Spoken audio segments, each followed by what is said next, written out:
Salve, salve galera! Professor Vladimir na área com mais uma aula Paraná de Geografia para o nono ano do ensino fundamental. Antes do tema da nossa aula, vamos aos nossos recados importantíssimos. Primeiro, assista às aulas Paraná. Segundo, acesse o Google Classroom, realize as atividades, teste seus conhecimentos e marque sua presença. Tire dúvidas com seus professores nas salas virtuais, isso também é muito importante. E se porventura você não tem acesso ao Google Classroom ou às salas virtuais, procure sua escola e retire o material impresso. Para a nossa aula de hoje, faremos mais uma aula de retomada de conteúdos do segundo trimestre, né? Recordar é viver, eu ontem sonhei com você, já diria o filósofo, né? Vamos recordar, vamos fazer um retorno ao passado e vamos utilizar novamente, né, os descritores da prova Paraná, para que a gente tenha um norte, um objetivo, um caminho a ser seguido na nossa aula. Então vamos novamente retomar alguns conteúdos essenciais previstos nos descritores da prova Paraná, na matriz de referência Geografia, mais uma vez utilizando os questionários e exercícios. Por isso é importante que você reúna o material que você já tem acumulado, né, as suas anotações, o livro didático e o que está aí, né, registrado na sua mente. Beleza? Na retomada de conteúdos da aula anterior, né, nós vimos a configuração e a reconfiguração do espaço geográfico através da geopolítica do Oriente Médio, né, um espaço que vem sendo reconfigurado há séculos através de conflitos. Vimos a geopolítica na Europa, a questão das imigrações, a constituição dos Estados-nação, analisando a situação dos curdos, os impactos ambientais, né, na retirada dos recursos naturais, e vimos também geopolítica do Ártico, entre outros temas que recordamos. Ok? Então, vamos para a aula de hoje. Começamos já com um exercício, né? Lembrando, vamos fazer a retomada do segundo trimestre com exercícios e questionários e respostas comentadas, né? Vamos relembrar os conteúdos através da correção dos exercícios. O primeiro pede o seguinte: estabeleça a ocupação humana no continente asiático a partir dos seus domínios naturais. Lembre-se, na última aula vocês fizeram o mesmo exercício, mas em relação ao continente europeu, beleza? Reloginho na tela para vocês.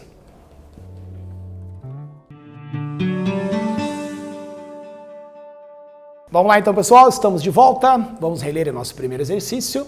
Estabeleça a ocupação humana no continente asiático a partir dos seus domínios naturais. Lembra, nós fizemos isso com a Europa, né? E agora vamos fazer com a Ásia. Então vamos lá, a resposta. A Ásia abriga mais da metade da população total do planeta, né? Visto que Índia e China estão no território asiático e tem mais de 1 bilhão de habitantes. Concentrando-se, essa população se concentra principalmente nas planícies da China, nas planícies centrais, no vale do rio Ganges, na Índia, nas costas do Planalto do Deccan, também na Índia, no delta do Mekong, no Japão, e em Java, na ilha de Java. Enquanto as zonas montanhosas, as áreas mais altas, e as regiões frias, né, próximas do polo, são quase desabitadas, e as regiões desérticas. Vamos confirmar isso aqui na resposta comentada, né? A distribuição da população. Então nós temos aqui na cor preta as áreas onde eu tenho mais de 1 bilhão de habitantes, que são as duas únicas áreas, Índia e China, esses dois países. No azul aqui um pouco mais escuro, 100 milhões de habitantes, em média. Aí eu tenho lá a região da Rússia, tem algumas ilhas aqui da Indonésia. 10 milhões de habitantes, já o azul mais claro, né? Já veio para o Oriente Médio, a Ásia Central. 1 milhão de habitantes, essa área com verdinho claro, isso aqui é toda a área desértica. Lembra? A gente viu que lá na Ásia Central nós temos região desértica, o deserto da Mongólia. E essa outra cor, menos de 1.000 habitantes menos de 1 milhão de habitantes, perdão.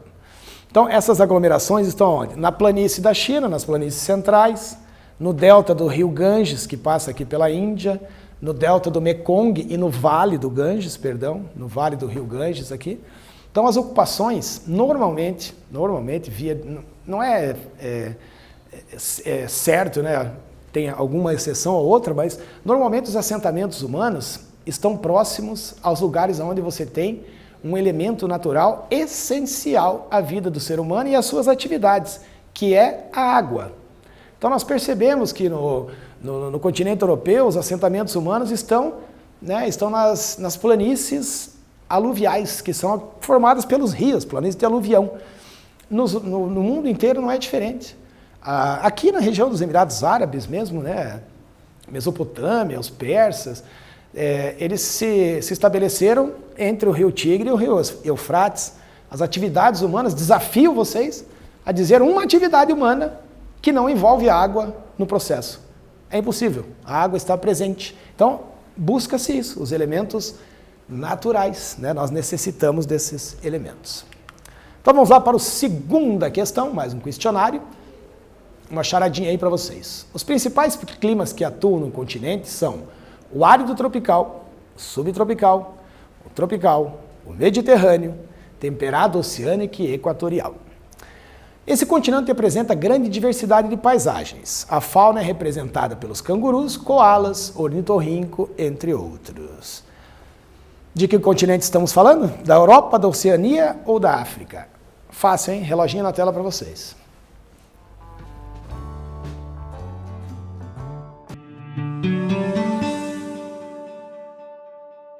Aí, pessoal, estamos de volta para a correção da nossa segunda questão, um questionário. Vamos fazer a releitura aí.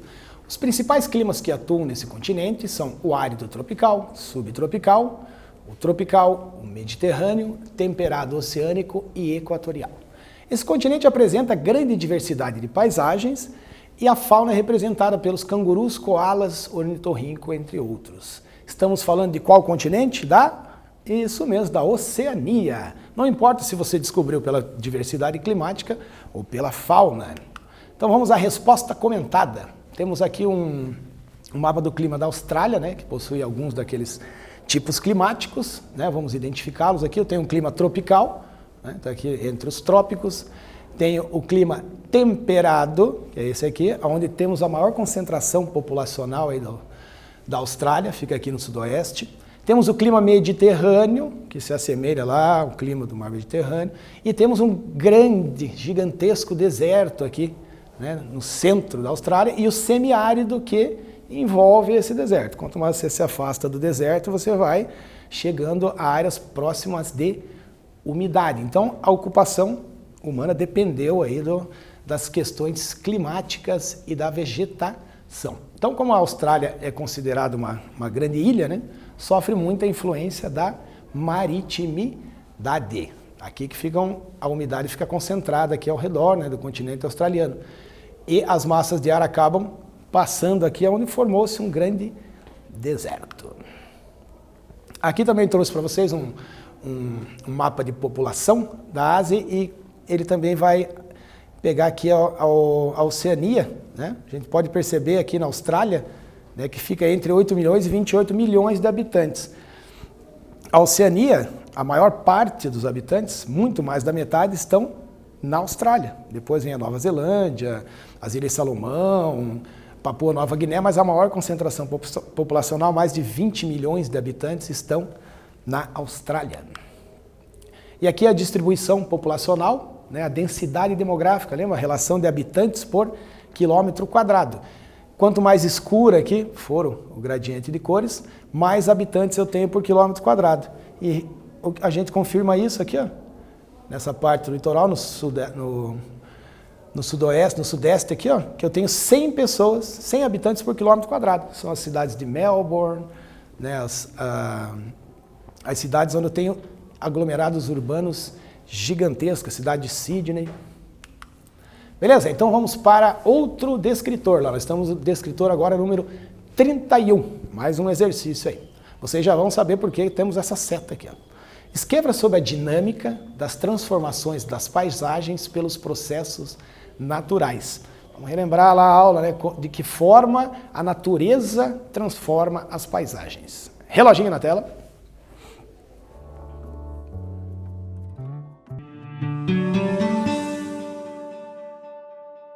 Vamos lá, pessoal. Essa acho que deu um pouquinho mais de trabalho para vocês, né? Vamos à resposta.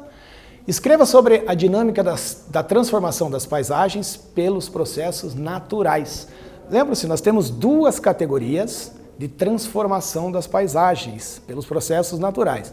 Temos os agentes endógenos, aqueles que atuam a partir do interior do planeta, né, no subsolo, são responsáveis pelo tectonismo de placa, pelos terremotos, pelo vulcanismo, pelos tsunamis. E temos também os agentes exógenos, que são os esculpidores que ocorrem, que atuam na superfície terrestre, né? Todo o relevo que é formado a partir lá do interior da Terra, né? O derramamento de magma, extravasamento de magma, o encontro das placas tectônicas, né? Eles vão ser esculpidos pelos agentes exógenos, né? Que podem... os seus agentes são a água da chuva, as geleiras, as erosões, o vento. Temos uma série de agentes modeladores do relevo. Vamos ver como é que isso funciona lá, na resposta comentada. Nós vimos nessa aula a erosão, nós temos alguns tipos de erosão, né? Essa aqui é uma erosão causada pela chuva, na encosta aqui de um rio. Eu tenho a erosão pluvial, que é da chuva. Tenho a erosão causada pela força dos rios, que a gente chama de fluvial dos rios. Tem a erosão marítima, que é a força das ondas, né, atingindo o litoral e dando origem a formações, né, até de relevo, as falésias, que são aquelas encostas, ele vai desgastando as rochas e forma os paredões nos litorais. Temos as restingas, né, o mar avança para o continente, quando retorna, baixa a maré, formam lagos lá do outro lado, né, do litoral, as restingas. Temos o intemperismo, né, que faz parte também dos agentes exógenos, assim como a erosão. Pode ser um intemperismo físico, biológico ou químico. Esse aqui é um exemplo de intemperismo físico, as rochas esculpidas pela força, pela ação do vento, né, um intemperismo físico. O biológico é feito pelos seres vivos, né? Um exemplo são as raízes das árvores que se infiltram nas rochas, abrem, né, desintegram a rocha, fazem uma desintegração ali, quebram a rocha, né, e facilitam o escoamento da água das áreas mais altas, né, na formação das nascentes. E um exemplo aqui é a Cordilheira dos Andes, que é o exemplo do tectonismo de placas. O encontro da placa sul-americana com a placa oceânica deu origem à Cordilheira dos Andes, uma das formações mais antigas do nosso planeta. E aqui, finalizando a resposta comentada dos agentes internos e externos, 3 exemplos de encontro de placas, de movimento da placa tectônica. Temos o convergente, né, uma placa indo de encontro a outra, que forma cadeias montanhosas, pode promover terremotos e vulcanismo, né, todas elas. A transformante ou transcorrente, onde há o deslizamento de uma placa sobre a outra, né. Temos a divergente, que é o afastamento das placas. O maior exemplo que nós temos é o Brasil, né, a placa sul-americana se afastando da placa africana, perto de 3 centímetros a cada ano. Beleza? Então vamos para o próximo descritor, o descritor de número 32. Também é mais uma charadinha aí. Ó. Pau-brasil, cana-de-açúcar, ouro, algodão, café e borracha. Todos esses produtos contribuíram para a formação e a expansão do território brasileiro e foram chamados de ciclos naturais, ciclos econômicos ou ciclos sazonais. Reloginho na tela para vocês, a gente já volta.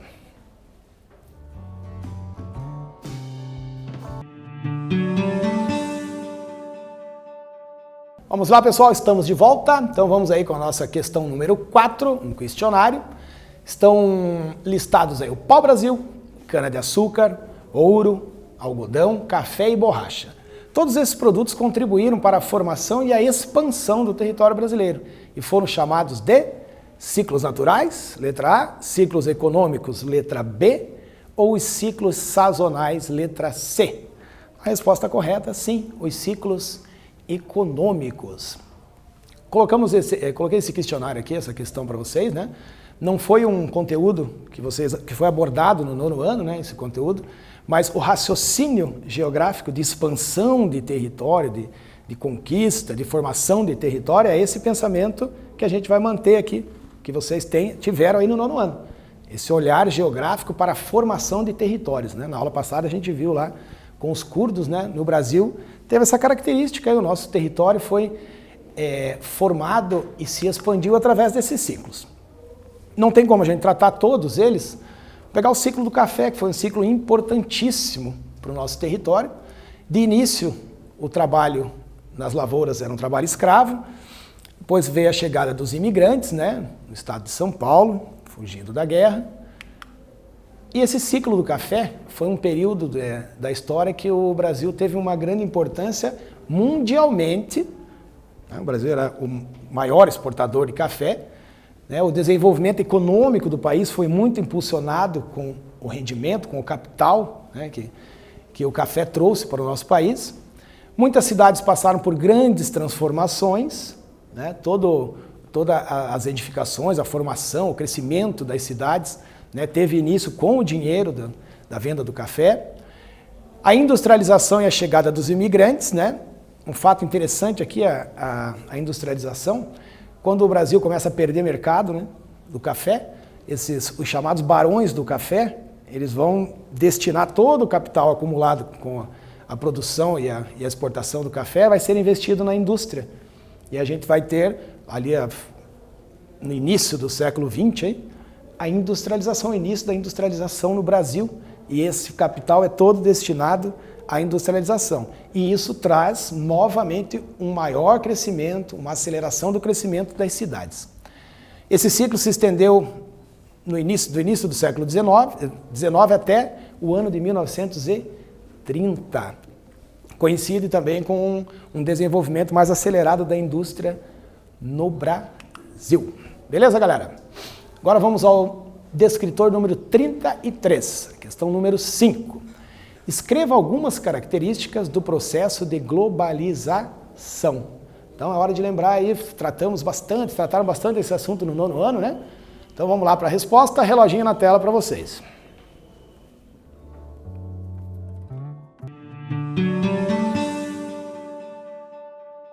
Vamos lá, pessoal, estamos de volta, vamos à nossa quinta questão, um exercício aí. Escreva algumas características do processo de globalização. Vamos lá, listei algumas delas aqui. É lógico que nós temos outras características, você pode ter colocado outras, não tem problema, né? Não precisa ser exatamente a resposta que o professor colocou aqui para vocês na tela. Uma característica que pode ou não ser preocupante, depende do ponto de vista do observador, né? Lembrando, a geografia é uma ciência de observação, né? Tudo depende muito do olhar do observador, do seu conhecimento adquirido, da sua cultura, né? Aos olhos de alguns estudiosos, a aculturação pode ser grave, em outros autores acreditam que não. O que vem a ser essa aculturação? A gente vai deixando, a população vai deixando de lado a sua cultura e vai importando cultura. O nosso país, inevitavelmente, a gente vai não sofrer um processo de aculturação, mas vamos absorver muita cultura internacional. Porque nós somos um povo formado de uma diversidade de outros povos. Então nós sempre teremos contato com culturas do mundo todo dentro do nosso território. Não dá para dizer que no Brasil nós temos uma aculturação. Nós teremos os estrangeirismos, a gente consome arte, produtos importados, né? Mas não chega a ser uma aculturação mesmo. Perdemos a nossa cultura, agora somos invadidos pela cultura de determinado país. Isso acreditamos que não vai acontecer no nosso país. Mas a aculturação é isso, né? Perder a sua cultura em detrimento a uma cultura de outro lugar internacional. A criação dos blocos econômicos, muito importante, né, para o comércio mundial. Nós temos blocos econômicos em todos os continentes. Temos o Mercosul, temos o NAFTA, aqui também na América. Temos os tigres asiáticos lá na Ásia. Temos a União Europeia, que é o bloco mais poderoso do planeta, né? A expansão do capitalismo, né? Pós Segunda Guerra Mundial, o capitalismo se expandiu pelo mundo todo, é um sistema adotado quase que globalmente. A presença de multinacionais, né? O nosso país é um exemplo disso, né? A indústria multinacional é muito presente no território brasileiro. E nós temos uma maior propagação de conhecimentos, maior quantidade de informações à disposição. Tá? E como que isso aconteceu? Essa reflexão eu vou deixar para vocês, não vou dar uma resposta sobre isso, né? Mas fica uma pergunta para vocês refletirem. A globalização é para todos? as características, esse processo de globalização, ele atinge todas as pessoas? Ele é benéfico, é maléfico, é ruim, é bom? Qual é a sua opinião sobre isso, tá bom? E vamos em frente aqui com as fases da globalização. As fases também podem variar de um autor para outro. Mas a primeira fase, né, considerada da globalização, é do século XV até o final do século XIX, que são as grandes navegações. Os europeus se lançam aos oceanos e vão se conectando, descobrindo novos povos, novos territórios, né? Considerado já um primeiro contato entre os povos. A segunda fase da globalização, meados do século XIX até meados do XX, aí eu já tenho uma colonização europeia, já consolidada sobre os territórios da Ásia e principalmente da África, resultante lá das grandes navegações, né? As colônias estabelecidas em outros territórios. A terceira é considerada a Guerra Fria, que aconteceu no pós-Segunda Guerra Mundial, a disputa de poder no mundo pelos soviéticos e pelos estadunidenses. E a quarta fase e última, né, que é a queda do Muro de Berlim, em 1989, quando acaba a divisão da Europa socialista e capitalista, até os dias atuais. Beleza? Vamos então ao nosso a última questão, aí, um questionário também, descritor número 34. Como também é conhecida a terceira Revolução Industrial? Lembram? Essa é fácil, hein? Revolução Técnico-Científica Internacional, Evolução Científica Técnica Produtiva ou Revolução Técnico-Científica Informacional? Beleza? Reloginho na tela para vocês.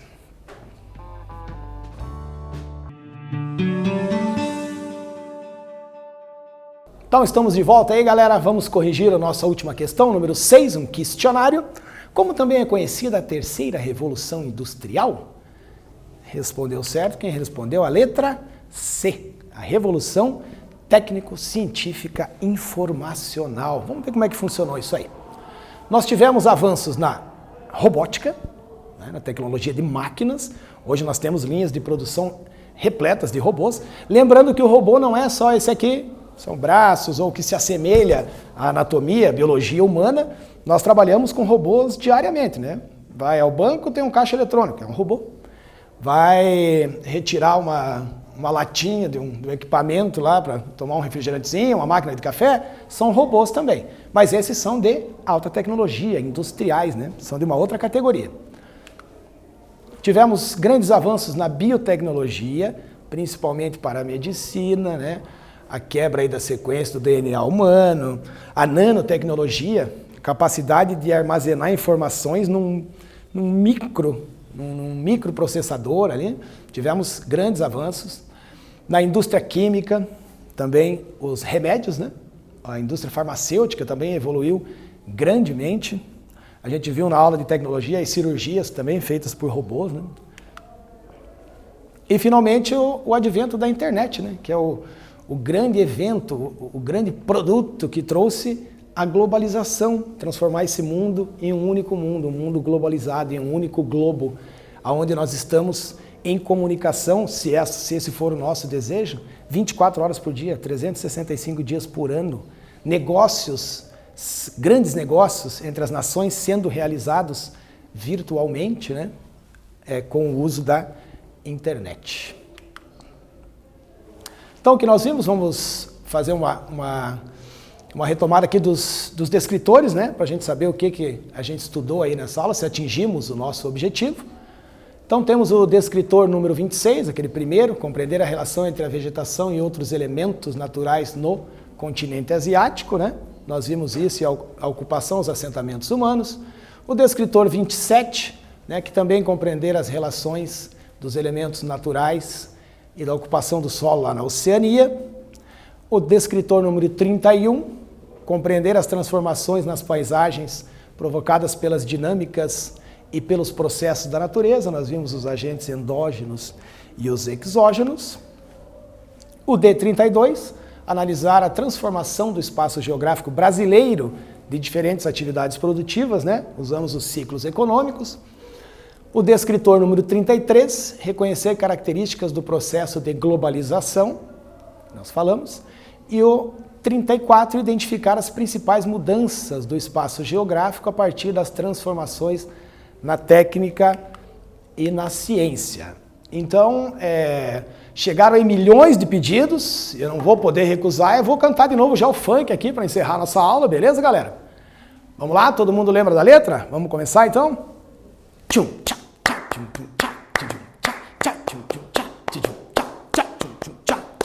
Quais são os 8 elementos que eu estudo na geografia? Vegetação e clima, relevo, hidrografia. Me diz os outros 4, agora ninguém te segura. População, política, economia e cultura. Esse foi o Geofunk que mandou o seu recado. Nas aulas Paraná tu vai ficar bem informado. Mas se tu não estudar, tu vai ficar alienado. Valeu, galera! Esse foi o Geofunk, mais uma aula Paraná. Até a próxima!